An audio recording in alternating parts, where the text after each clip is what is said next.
भगवान एक बुद्ध एक जगह प्रवचन दे रहे थे, हजारों लोग सुन रहे थे।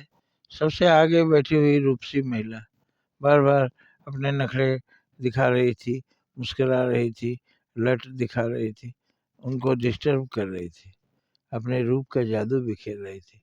वो बिखेर रही थी, भगवान को विचलित करना चाहती थी, भगवान को सम्मोहित करना चाहती थी, भगवान को पथभ्रष्ट करना चाहती थी। भगवान ने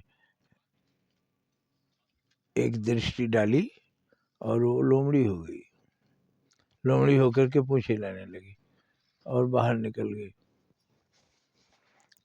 इसका क्या मतलब है?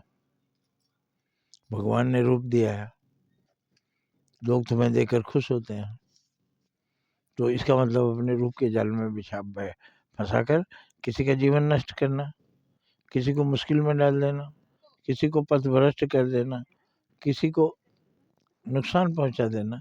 इसलिए नहीं दिया है। कोई भी दौलत आपको भगवान ने दिया तो उससे लोगों का भला कीजिए, कुछ भले काम कीजिए।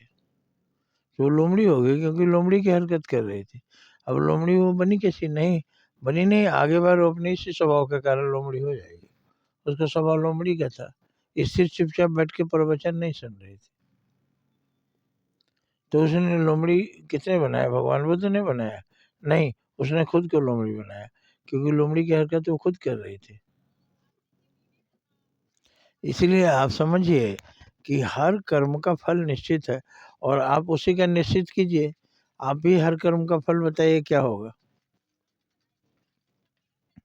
किसी को गड्ढे में गिराएंगे तो आप गड्ढे में नहीं गिरेंगे, किसी का घर जलाएंगे तो आपका घर नहीं जलेगा, किसी को दुख पहुंचाएंगे तो उससे 10 गुना आपको दुख नहीं होगा, किसी की रोटी छीनेंगे तो आप भूखा नहीं मरेंगे, किसी का खून बहाएंगे तो आपका खून नहीं बहेगा, किसी को कांटा चुभेंगे तो आपको भाला नहीं चुभेगा। तो आप तो सब जानते हैं कर्मों का फल, तो फिर क्यों बुरे फल की ओर जा रहे हैं? होश में आइए, अच्छे फल की ओर जाइए, पुण्य कमाइए। अपना भला भी आप नहीं कर सकते, औरों का भला करने से ही अपना भला होता है। तो आप औरों का भला ना कीजिए, अपना तो भला कीजिए। तो वो भी अपना भला कब होगा? जब आप औरों का भला करेंगे। कर भला तो हो भला। जय हिंद, जय भारत।